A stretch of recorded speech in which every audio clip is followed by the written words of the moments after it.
I just kept hearing over the last 5 years or so this constant droning on from people older than myself that Gen Z is destroying America. They call us lazy, entitled, uneducated, apathetic. As millennials, we're charting away from traditional values. Gen Z is running back towards them, sprinting as fast as we can. We've already proven ourselves to be the most conservative generation that America has seen since World War II. 93% of Gen Z, for example, still wants to get married in a time that we have the lowest marriage rate in American history. What I'm seeing more than anything else is a revival for belief in something bigger than the emptiness of this world. Hello, guys. Welcome back to the Lila Rose podcast. Today, we're going to be talking about some of the upsetting and also encouraging trends happening among younger generations. There's a lot of research out there that indicates that Gen Z, that younger millennials are actually more atheistic, or that they're more identifying as LGBT, that they're getting married less. A lot of troubling social data that you might have heard about on the news, quite frankly. The reality is, when you deep dive some of these studies and you actually look into some of the data, there's some really encouraging trends, truly a backlash that is happening among younger generations against the prevailing narratives of postmodernism and the sexual revolution. We're going to have on a special guest, Isabel Brown, who's a rising content creator and just a lovely person all around, who has a book out where she deep dives this research and provides her very hopeful but realistic take on where Gen Z really is today. So you're going to love this episode. We're also going to talk about practical tips towards the end about how you can be a force for good in sharing the truth for younger generations. GoodRanchers.com is American meat delivered. Did you know that most of the meat that you get in the grocery store, over 80% of it, even though it might say product of the USA on it, is not from the USA. It's imported in from other countries, and you don't know where it's coming from. Good Ranchers is 100% beef, poultry, pork, and seafood sourced from, yes, American ranchers, sourced from Americans who are working hard on their family ranches and farms to make best-in-class quality products for your family. I love Good Ranchers because the company itself is run by true believers who are very pro-life, who are passionate about family values, and passionate about building a sustainable economy for our small ranchers. If you go to GoodRanchers.com today, you can select your subscription box. These are tender and delicious cuts of beef. This is great chicken. My husband and I love the chicken, especially from Good Ranchers. The beef is amazing too. There's poultry, there's pork. And if you order today and go to GoodRanchers.com, you can use the code Lila at checkout. And with the subscription box of your choice, you can add on for free a year's supply of chicken. This is almost a $200 value, and you'll get over 2 pounds of free chicken every single month with your box. So don't delay. Go to GoodRanchers.com today, use the code Lila at checkout, and get your free chicken for a year from GoodRanchers.com. So you've got your meat and your chicken. What about your coffee? We all drink it. Most of us drink it. We need our cup of coffee in the morning. Don't keep buying coffee from companies that don't support your values. In fact, groups like Starbucks are very hostile to our values, and also the coffee is not that great. 7weekscoffee.com is delicious coffee, small batch, ethically roasted, low acid, gourmet coffee. There's amazing blends that you can get from 7weekscoffee.com. And this is a company that not only makes delicious batches of coffee, but they are a pro-life company. They donate 10% of all of their proceeds, not just their profits, back directly to pro-life pregnancy centers. So if you haven't already tried them, give it a shot. Go to 7weekscoffee.com. You can join their Heartbeat Club, where you can get up to 25% off your first order using the code Lila, and you can get an ongoing 15% off your subscription of coffee by being a member of the Heartbeat Club. Why is it called the Heartbeat Club? Because did you know that when the baby's heart is beating in the first trimester, they are about the size of a, guess what, coffee bean. I love that. How adorable is that? And at 7 weeks is when the heart can be detected. So this little coffee bean, this Heartbeat Club, is representative of the lives that we care about and are fighting for. So go to 7weekscoffee.com today, put in your order for some deliciously small batched coffee, and support the pro-life movement. Don't forget to use the code Lila at checkout at 7weekscoffee.com for an additional 10% off your order. Isabel Brown, welcome to the podcast. Thank you so much for having me, Lila. I'm so excited to be here. I'm always excited when your content pops up in my feed because it's always encouraging, interesting, it's always entertaining, and you're just crushing it with all of your content. So congratulations, and congratulations on your new book. Thank you so much. It's definitely been a whirlwind year. I have absolutely no idea how we've been able to reach so many people this year, but truly all blessings from God. And I see such a huge movement within our generation for goodness and truth right now. I love that. That's awesome. So first of all, give me a little bit about your background, how you got into content creation and why you're so, I mean, your values, conservative, of course, is a term we use a lot, politically speaking, but your values are very true. I mean, they're goodness, truth, beauty. It's you're Catholic, you're passionate about your faith. How did that all develop for you? Well, truthfully, if you had asked me a few years ago if I'd be sitting here having this conversation, I would have thought you were crazy. I never had any anticipation of working in media or content creation, certainly in the volatile world of politics. But really, I've always just been obsessed with the pursuit of truth. And that's what led me to pursue my degree in biomedical sciences. I wanted to continue pursuing truth while helping other people and ideally pursue a career as a surgeon. So a surgeon, that was the dream. So attending my home state's University of Colorado State, I found myself in classes like anatomy and physiology and organic chemistry.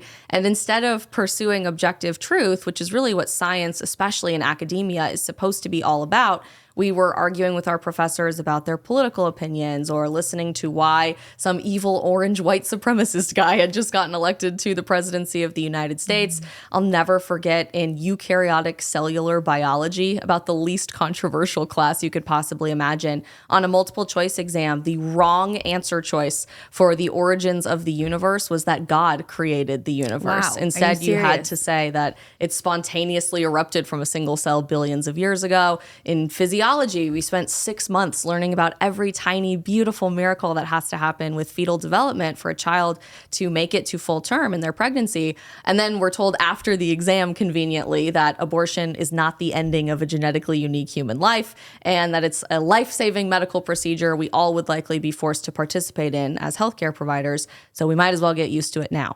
And I just was floored, to be honest with you, because I went to a pretty conservative, agriculturally based school. What school? In Fort Collins, Colorado State University, not exactly CU Boulder or UC Berkeley or UCLA. And yet we found ourselves in the midst of this insane culture war right at the time of the rise of Antifa and all of the insane left-wing activism from 2016, 2017 hitting the scene. And I was frustrated because I'm looking around at this sea of 33,000 plus students and realizing that nobody was brave enough to raise their hand in class, to host a speaker on campus, to present a different value or different opinion at a large federally funded public university. And if no one else was going to do that, it was probably going to have to be me. Long story short, and I wrote my first book about this actually with my college experience, I decided to do something about it. I ran for student government. I started a few different organizations on campus to promote political diversity and just different ideological conversations. Yeah, that favorite buzzword that they really don't value on college campuses, and found myself really hated because of it. Got tons and tons of death threats and people threatening to rape me. My address was doxed online because I was encouraging the pursuit of objective truth and freedom of expression at a public university. But even in the midst of all of that darkness, I just totally fell in love with activism, whether it was setting up a rickety folding table in the middle of my college campus or bringing a speaker like Dennis Prager or Candace Owens to come speak. As a student at the time, that was incredible to see the thousands of people that would come out to those events, just so hungry for dialogue and a difference of opinion and an opportunity to challenge their perspectives, that I knew I wanted to do that after I graduated and spend some time where we all spend most of our time as Gen Zers in the digital space doing exactly the same thing. So I started my content creator journey in 2019 after graduation, and throughout graduate school and now a few years post-grad have just been so blessed to have incredible opportunities beyond anything of my wildest imagination to reach literally tens of millions of people all over the world with that same pursuit of objective truth every single day. That is awesome. And you're putting in the work. I mean, I think your consistency and then the excellence of your content, you put in the research, you're really studying. Thank you. You can see that you're studying what's happening in the world, reporting on it. It's great. But you're at this college and you had the courage to go and start alternative groups that are pushing against the prevailing narratives.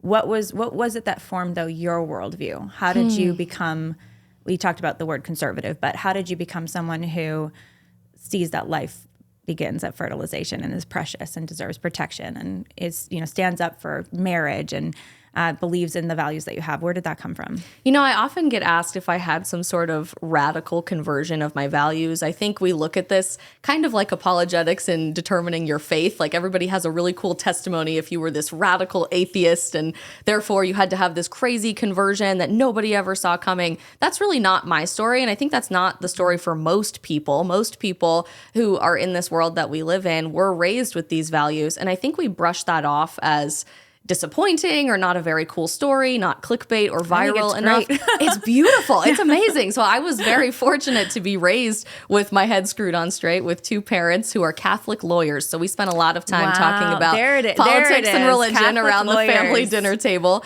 But really early on, I love telling the story. My parents kind of made a rule in our family house growing up that there was no such thing as a kids' table.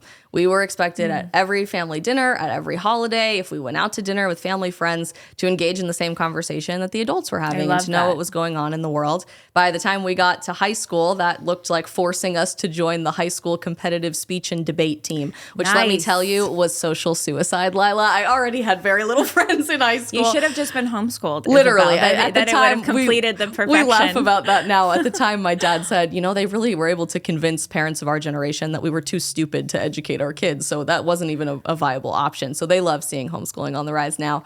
But high school speech and debate was such a catalyst for me in forming my own values, because even though it was nerdy and weird and you wear a suit in a high school cafeteria for 14 hours every Saturday instead of hanging out with your friends, you're forced to look at the world and the biggest problems going on in the world from a 360-degree perspective, because you don't know until you go in the room which side you're going to have to defend with research and evidence and sources to back it up. So it really forces an examination of your own conscience. What do I think about XYZ? What am I really holding to be my personal values on freedom of expression or controversial political issues like abortion or freedom of religion or any of these things that we spend so much time hearing about on the news?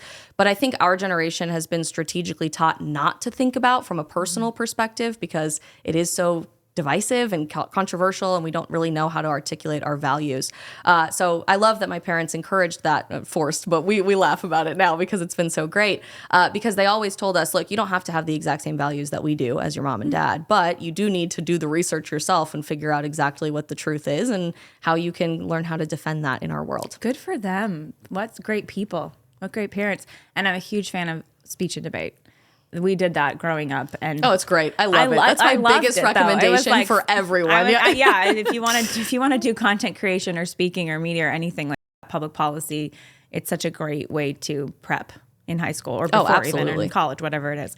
Okay, so you just wrote this book on Gen Zers, and it's the end of the alphabet. You have it right here, and I want to unpack Gen Z because there's all kinds of troubling, some encouraging stuff, but a lot of troubling stuff too, trends that are on the rise. I'm in all kinds of these meetings with like NGO nonprofit leaders talking about the state of America. And, you know, typically speaking over the years, I've heard people say, America is on the decline, you know, civilizations rise and fall. We're on the fall part. It's going to hell in a handbasket. And woe is us, but fight the good fight anyways. Yeah. And I don't like, I know that you share this. That's not what I believe for this country. I think that there's a beautiful future better than our past for this country. I know you believe that too. So let's start with just the layout of Gen Z. Yeah. What are the ages of Gen Z, first of all? Because I know it can kind of shift. How do you see it? And then what are the current kind of political beliefs broken down? Let's start by sex, by gender of Gen Z. Love this. And first, I just want to say the reason I wrote this book was stemming from that same frustration that you had, because I've been a bit of a token voice for my generation in the media, in politics. I've worked on several campaigns in the last several years, worked at the White House and the U.S. Senate. And every time I showed up for a hit with Fox News or Newsmax or did a print or radio interview, I just kept hearing over the last 5 years or so this constant droning on from people older than myself that Gen Z is destroying America, that our generation is lazy. Millennials, there was a lot of destruction with us millennials. So. I'm glad you're self-aware. Yes, we're very, okay. I take responsibility fully. Good. Most millennials don't want to, but they attribute a lot of those same attributes of millennials to Gen Z, even though we're dramatically different generations. They call us lazy, entitled, uneducated, apathetic, stupid. I think they called us that too, though. I think that's like a thing, by the way. Of course. Where the older generation just like dishes it. And then they usually are the ones that served it, though. You know what I'm Correct. saying? Yeah, we So, write about that yeah. quite at length in the book. But it just wasn't what I was seeing. It Mm-hmm. certainly wasn't what I saw on my own college campus and the activism I did there. It's not what I'm seeing with the tens of millions of Gen Zers I'm interacting with online or on campus with high school and college students every day.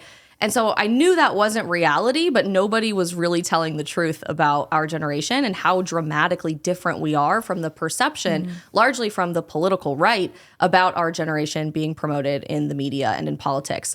So when we're talking about Generation Z, what we're talking about is a group of people that's about 70 million people across the country. Most experts Wow. agree born in 1997, the year I was born, all the way down through 2012. So we're talking about 12 to 13-year-olds all the way up from high school to college to 27 years old, which is what I'm turning next month. So you are the wisest of them all. I am what they call the geriatric Gen Zers, those born in the 1900s, they say on we can TikTok. almost claim you, Isabel, as a millennial. We'll almost. claim you instead. It's a No, better you can't direction claim me. to go. Don't claim me.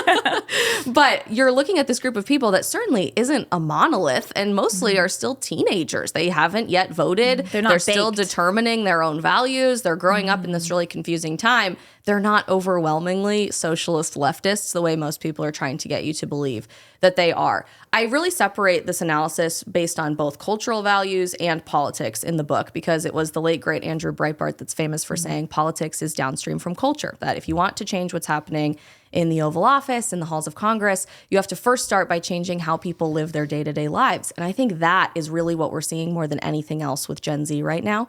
It's this tsunami of a cultural backlash, somewhat of a metaphorical middle finger to this silver platter that the authoritarian left is presenting to us as the most wonderful, utopian, authoritarian society the world has ever seen. And they act like that's really good for us, but we're looking around and we're realizing that we're miserable and we're struggling economically, we're struggling in our personal lives. We don't really have intimate relationships anymore to the same degree that we even just had 20, 30 years ago in America. We're not eating real food. We've been encouraged to abandon faith in something bigger than ourselves. And I really invoke imagery from Stranger Things and how I normally talk about this, but we've realized we're living in the upside down. It looks really familiar to an America that we binge watch when we watch Friends for the zillionth time from the 1990s and early 2000s.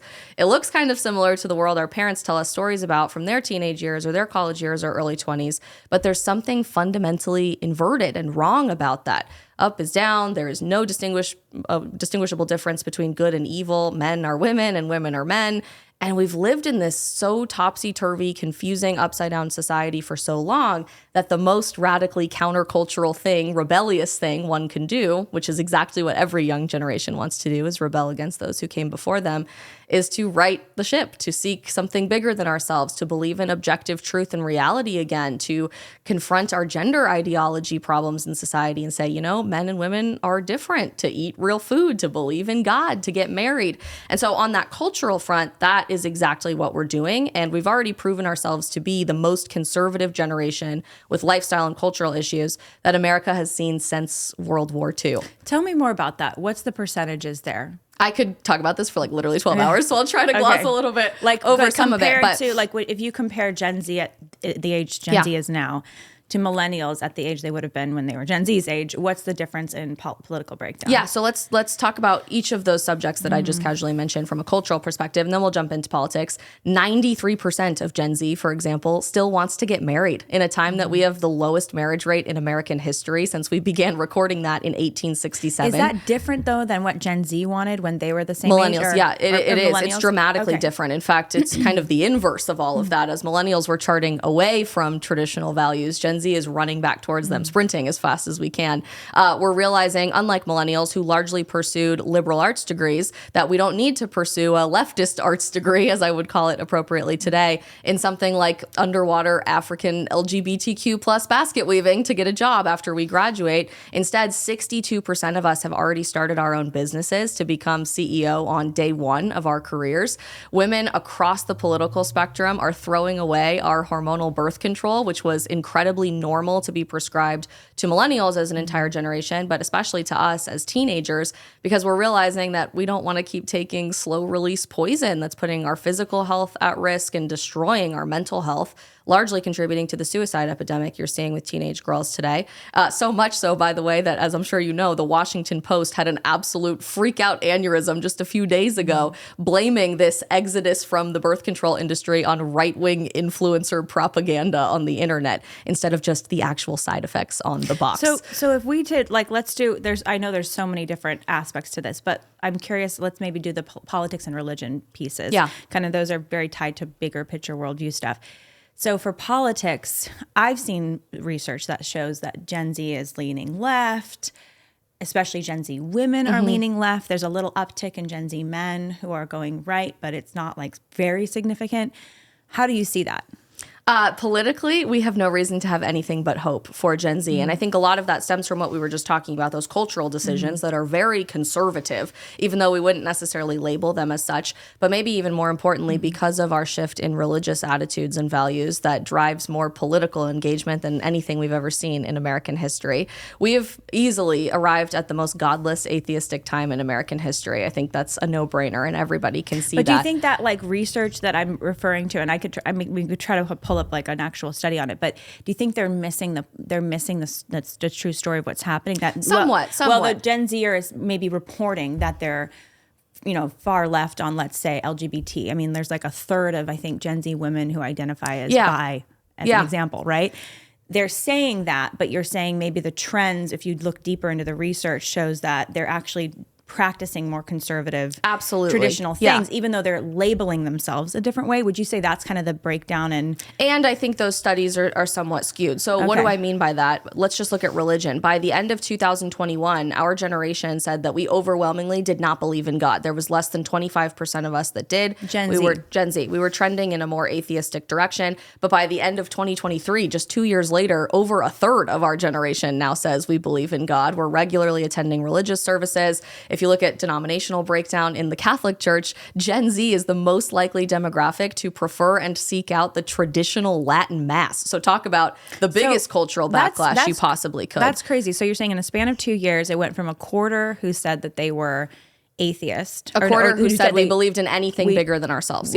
We only a quarter believed in something bigger. So that's 3/4 are atheists. Yeah. That's crazy. That's intense, because you look back decades and you're talking like 10% of the population maybe at large.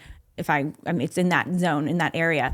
And now you're saying it's a third, so that number has gone up. What is that? Let's do our, you're the hard math science is background. not my favorite thing in the world. What is that? 7-8% have gone up. It's gone up 7-8% in just 2 years. Which is millions of people, if you really, I mean, that's crazy just to think about. And so that's also manifesting politically. What do I mean by that? If you look at 17-year-old boys today, seniors in high school, a recent study just came out that found they are the most politically conservative, with a capital C, than they have been in 50 years. Well over 70% of 17-year-old boys in America today are politically very right-wing, which is insane. No one saw that coming in any way, shape, or form, especially as we've attacked masculinity in society for so long. But it's necessitated this renaissance of strong men in society. It's that diagram we always talk about, right? Weak times create strong men, and then the cycle just continues to repeat.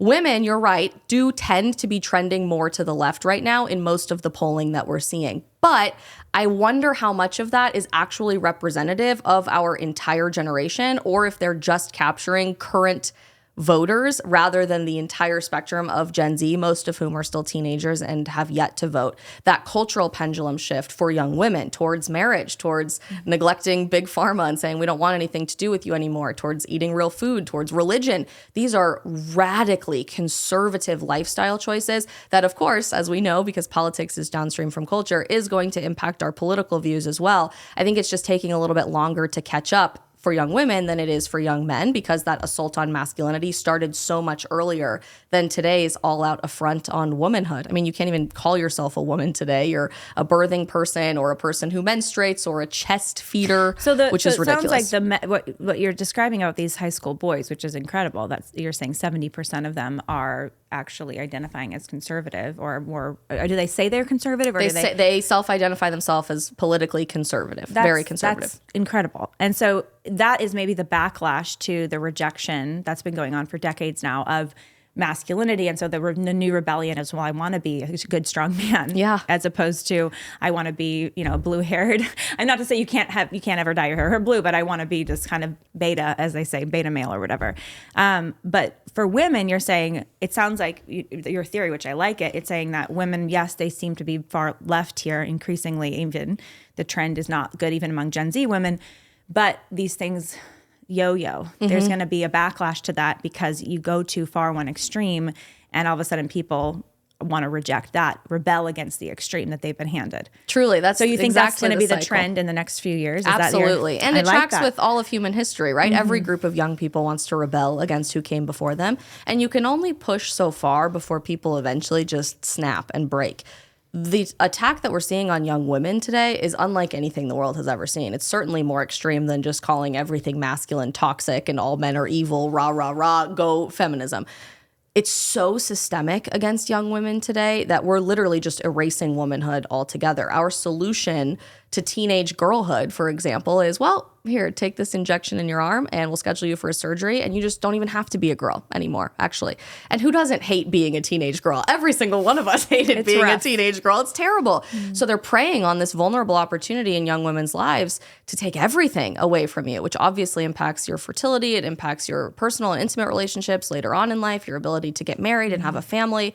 They're doing everything they can to reach women younger and younger and younger to just take all of that away from us. And I think what you're seeing with this deleting of our dating apps en masse as a generation, which we are doing, especially young women, with us throwing hormonal birth control in the trash and now saying, I'm really not comfortable with Dylan Mulvaney singing a song about what it's like to be a girl because he doesn't understand that. I do. Even though I might have said I was supportive of that 5 minutes ago, something is rubbing me the wrong way about this. You're watching that pendulum shift happen in real time. And I think a beautiful, true acceptance from young women of who we were designed to be by God, that true affirmation of our real identity doesn't come from gender affirming care or the lies of the abortion industry or big pharma. It comes from just simply existing as we were meant to be.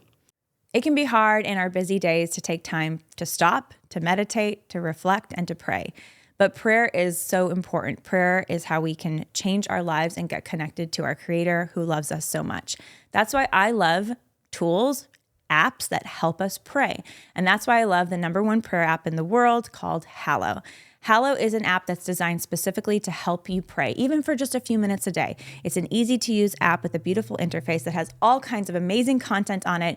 You can listen to it while you're driving. You can listen to it while you're doing the dishes. And what you can find on Hallow is scripture reading, meditations. You can find prayers and guided prayers. You can find sleep stories and Bible stories. You can find all kinds of great content to enrich your faith and bring you closer to God. So go now to the link in the bio. You can download the Hallow app for free for 3 months at the link in the bio and take some time to deepen your relationship with God and join millions of other people who are praying with Hallow. Babies are the future. Children are our future. And how we care for and treat our kids says everything about us as a society.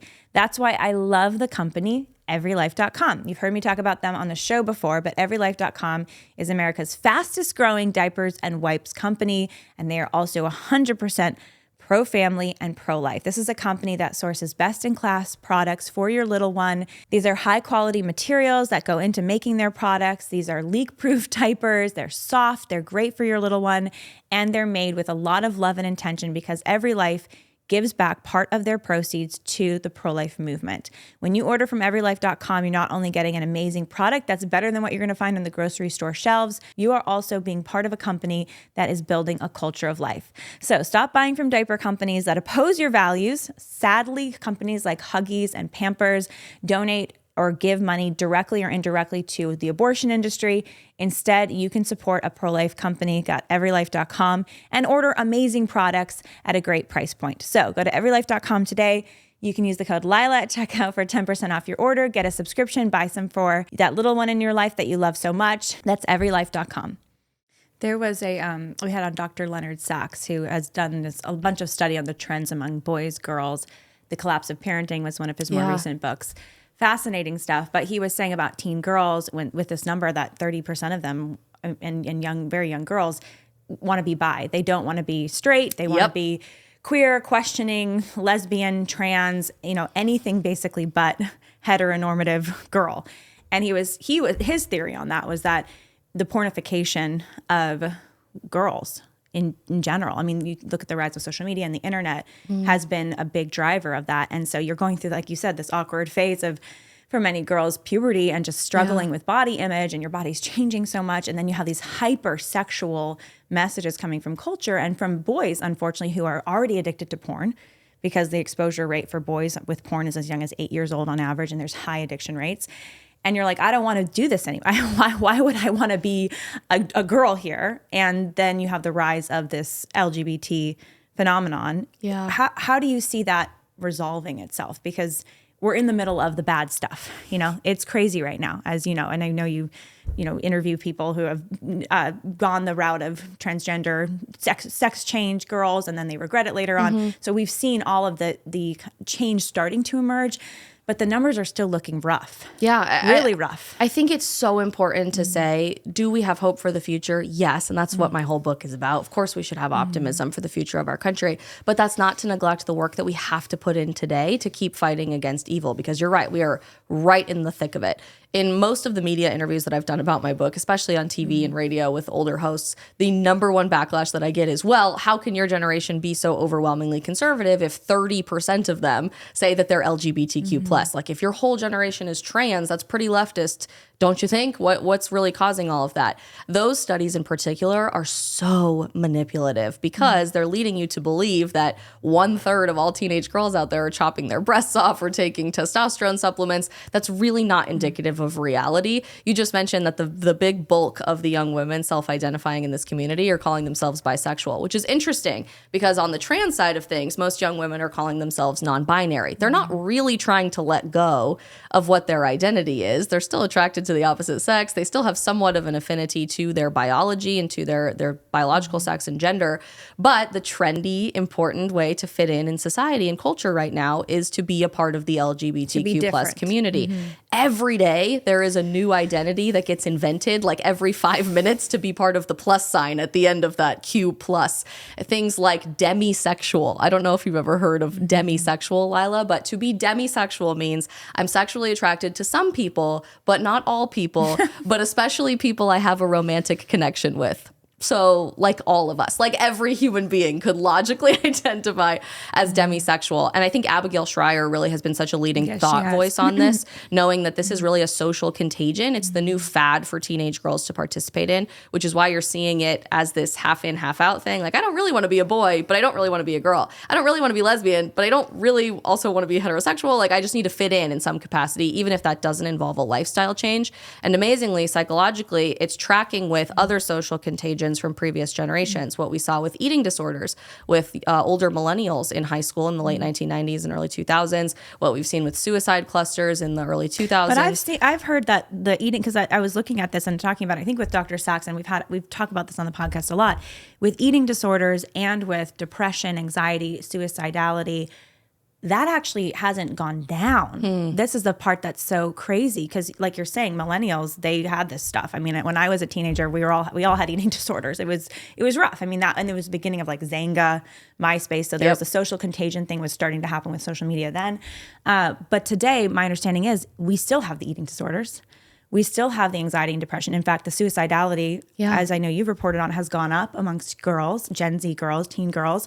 And then in addition, you have the trans LGBTQ plus, IA, the whole gender identity, sexual identity stuff. And it's just all there. Yep. It's just all there. Nothing has sort of gotten better in that mix. It's all a mess. It's an attack from all fronts, truly. And that's a really scary reality, especially for older people who think, oh my gosh, I didn't get involved for so long. I said, that would be crazy. Nobody would ever do that. And it did happen. And now I've sat on my hands for too long. What do I do? How do I fight against this? Is there anything tangible that I can protect my kids from? I think our generation is thinking, wow, this sucks, but like this is the way that it's been for so long. How do we even envision a future that's different from this? And that's why I'm so encouraged by the same thing that we've seen with young men, this attack on masculinity necessitating the rise of voices to inspire manhood like Jordan Peterson. I mean, look how much he's resonating with teenage boys. You're watching that same emergence of soft yet strong female voices encouraging this next generation of young women. I certainly would count you as one of those people. But even from unlikely places, Chloe Cole, I just had on my live stream a few days ago, perhaps the most courageous woman of our generation, sharing her authentic story of detransitioning. I just had a beautiful young woman named Nala on my live stream last week, who everybody is speaking about on the internet right now, because as a top 0.01% OnlyFans creator, a few months ago went very viral on the Whatever podcast, talking about promiscuity and cheating and how that's really joyful to her life. She was baptized just a few months ago, and as of literally a week ago, deleted her entire OnlyFans platform, making millions of dollars a month, deleted thousands of illicit photos of herself off the internet, and is leaving all of it behind to chase something bigger than our life. The transformation stories that are happening right now are real, and they're so attractive to people, which is why I think they're going viral all over the internet, because it's this voice of truth, this voice of goodness and beauty in our really messed up attack on all fronts society, especially for young women, that I have no reason to not believe there will be more of those in the next few years. I mean, George Janko was kind of like this rowdy, red pillish, UFC. I mean, he was not like your Christian stand-up man persona. And now he's going around talking about faith and baptism and he's purity. Radically changed his entire platform to literally tens of millions of people every day, just talking about the beauty of his faith. And so more than anything else, that's what I'm really encouraged and inspired by. I wrote my book largely on the political front, but what I'm seeing more than anything else in America right now is a revival for belief in something bigger than the emptiness of this world. We have completely subjective morality. We have all these competing interests going on in the world right now, with my truth being different from your truth. We literally can't distinguish between good and evil anymore. I mean, look how much the abortion industry has thrived, not just by covert innuendos and saying, well, it's termination, or it's a clump of cells, or it's women's rights. We're doing shout your abortion campaigns, and people on TikTok are holding abortion showers to celebrate the fact that they ended their child's life. They're very open and honest about this because evil has been allowed to thrive. But in the midst of all of that, there's been this resurgence of a seeking for God, unlike anything anybody could have predicted within our generation, with amazing people like Nala or George Janko, who you just mentioned, that are the least likely of places to lead this sort of revolution. But God is absolutely at work within Gen Z. I love that. And within millennials too. There are some converts. And within, I mean, like Jordan Peterson's wife just came into the Catholic Church. So you're seeing this incredible. You're seeing this across generations. I think it's especially powerful when you see it in Gen Z, because you guys are in this incredible muck and mire that is just the exhaust fumes of all of the cultural mistakes, post-sexual revolution, post-modernism, like all of the stuff that's just like, it's just trash. And then you have suicidality rates are at this all-time high. What is the result? What is the impact of a whole generation, considering, not a whole, but it's like 1/3 of teenage girls, I think during COVID, considering suicide? You're desperate for something more, something better. It's not working, whatever you have. And that's the beautiful opportunity that we have. I do want to talk about social media for a minute, because social media has been in many ways a negative for Gen Z, for millennials, for everybody, because it can be so addictive, the comparison thing. They connect it to mental health, mood disorders, all of this stuff. But it also, the rise of independent media has made an opportunity for people to find alternate sources of information and truth like never before. What you're doing, reaching millions of people are actually hearing these messages that maybe they would have never heard in their family of origin or in their schools. How do you see the net effect of social media on society? And what's the responsible use of it? What do you think is the best use of it for people that want to spread the goodness, truth, beauty message? You know, there's a lot of doom and gloom about social media in the pro-life space, in the politically conservative space. There's kind of this understanding that it's a net negative all the time. We shouldn't use it. We should just abandon these platforms. We should ban them. There's no opportunity for us to make a tangible difference. And what I hear more than anything is the cards are stacked against us. There's no way for somebody telling the truth to build a following or to make an impact or change somebody's mind, because I'll just immediately get banned off the platform. Make better content and be more creative in what you're trying to say. You can say the exact same thing in a slightly different way, talking around an issue, and not have your videos taken down, versus a lot of these people that I think, frankly, are looking to get banned because it's an opportunity to say that the cards are stacked against us and raise money for different organizations. It is funny how on the right there is, for all the rejection of victim mentality, and they blame the left for it, it's like, you fired me, you censored me, you did this to me. There is a victim mentality that I think we have on the right. Sometimes when we are in the most freest position as a society than that we have been, I mean, in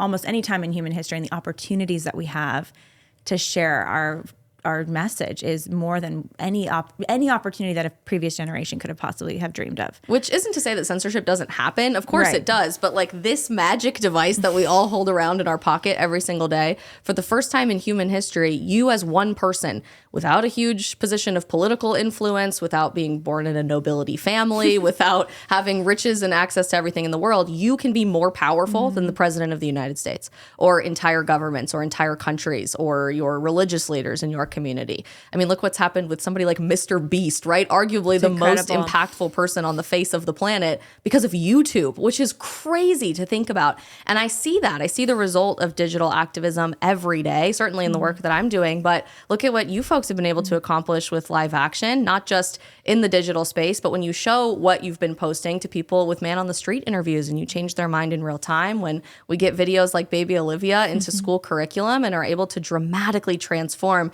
the education for the next group of people, Gen Alpha, who comes after us. Social media is nothing if not a tool, and it can be used for very, very nefarious bad purposes. We see that highlighted all the time in the clips that are cherry picked for Fox News, and just how evil TikTok has become with all the degenerate content that you hear about from your favorite politician. But more than that, I see this being used as a tool for goodness, a tool to escape the matrix of mainstream journalism that's been bought out and paid for by people trying to sell you propaganda, a tool to educate yourself in a time where our education institutions are not about academia, they're about propaganda as well. We still have this opportunity right now at our fingertips to use this for good, with all of the history and all of the information in the history of the universe at our fingertips. If we keep griping and moaning and complaining about it, we'll lose that opportunity very quickly, especially with a lot of these censorship bills and online safety bills in Western countries like Canada and the UK, and even here in the United States with banning certain platforms. But I think people tend to focus on the negative there because it's flashy, it drives ratings for the mainstream media. Nobody really wants to report on everything's fine or something really good is happening. The truth is the internet is still doing incredible things to change people's minds, and I think is directly responsible for this cultural renaissance you're seeing within our generation. And I think it's convenient for people to sort of write it off as not that effective in the end or too hard to do, because then you don't have to figure it out and put in the work. And especially if you're not growing up as a native with social media, it can kind of just be like, ugh, it's a pain in the butt. I don't want to deal with it. And I know a lot of older millennials and Gen Xers who are just like, ugh, TikTok, like I don't want to deal with it. And it's like, well, if you don't want to deal with it, it's like the man in the arena, the Theodore Roosevelt, man in the arena. Are you going to get in and maybe make mistakes, mess up, maybe get called a fool, have to, get pushed down, have to stand up again? It's not easy, and it can be very unpleasant sometimes, but it can have this incredible impact. Those boys you mentioned, the teenage boys who are trending significantly conservative, I guarantee you that social media, not their classroom and not their parents, unfortunately, is one of the biggest drivers of why they're trending that way. And the pro-life movement too. I think people 100%. Tend to neglect the opportunity that social media has to offer in any activism space because it's largely been dominated by people older than us who aren't very familiar with social media, as you just mentioned. But what I'm seeing with pro-life content on the internet, look at every other cultural institution in America. It is overwhelmingly a pro-abortion narrative. Planned Parenthood writes most of the sex ed curriculum in our classroom. They're hiring the most expensive influencers on the internet to push a pro-abortion perspective. They're working with mega celebrities. They're paying for most politicians' campaigns. They're one of the most powerful lobbies in the United States of America. They're infiltrating the church, trying to make you believe that scripture supports abortion somehow. And I see clips about that all the time. But if it wasn't for the internet, there would be no opportunity to have a pro-life message with this next generation. And it's so effective, in fact, that for voters under 45, 9 in 10 of them support some restrictions on abortion in America, which is a dramatic transformation compared to what the Democrat Party is offering you today, saying, we should just do everything through all 9 months of pregnancy. You should be able to abort for whatever reason. There's even a gray area for infanticide here in California or in Colorado, where I grew up. The anything goes message from them that would be thriving if we didn't have the pro-life movement on the internet is being rejected right now by voters under 35, by millennials and Gen Z alike, because we have access to the truth only on social media.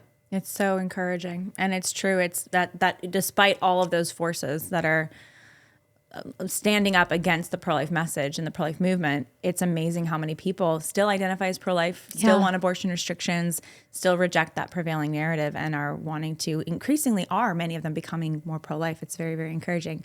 Okay, before we close out, I want to hear your approach to content creation because I've been watching you from afar. I see you just crushing it out there. Thank you. I think it's a good instruction for anyone listening who's interested in getting in the fray and being like, I want to join the content creation fight. I know a lot of people are maybe overwhelmed by it, or they feel intimidated by it.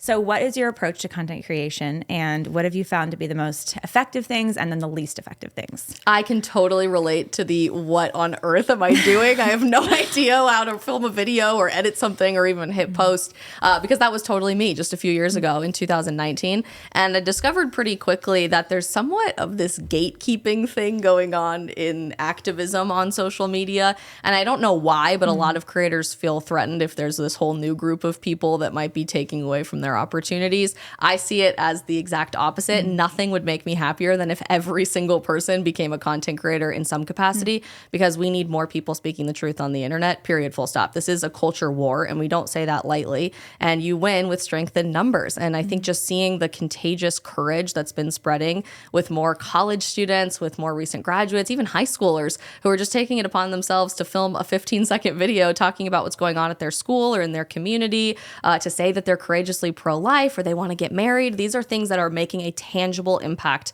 on our generation at the large cultural scale. So the truth is, there is no secret sauce. There is no real secret as to how you grow on social media. Consistency. Would you say that? There is. I feel like that is.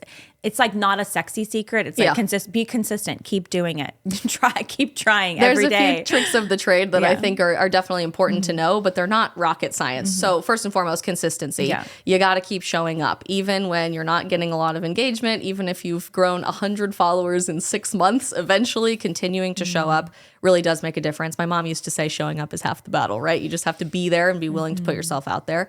But most importantly, I think the best advice I can give to somebody looking to start their content creation career is that you can't be somebody else. You can't be Lila Rose 2.0 or Isabel Brown 2.0 or Kristen Hawkins 2.0. There already are people who are doing that, and they have their own audience, and it works for them for a reason because it's authentically themselves. I see a lot of people try to embrace this like repost account strategy or literally copying somebody's video that they just posted 20 minutes ago, and it's not going to do very well because it's already been out there. So you don't know what's really going to work for you necessarily. For some people, that might be little swipe through infographics. For other people, it might be a funny reaction to something crazy viral on the internet. It might be instructional for you. It might be more religious or political or pro-life. You have to be willing to experiment with all of those things and see what your audience is looking for, but always seek to be authentically you, to be as what you see is what you get on the internet as possible, because what people are really desperately attracted to, and I just wrote about this at length in my book, is authenticity. In our internet digital age where everything is hyper edited and carefully constructed and the narrative is very, very carefully woven for you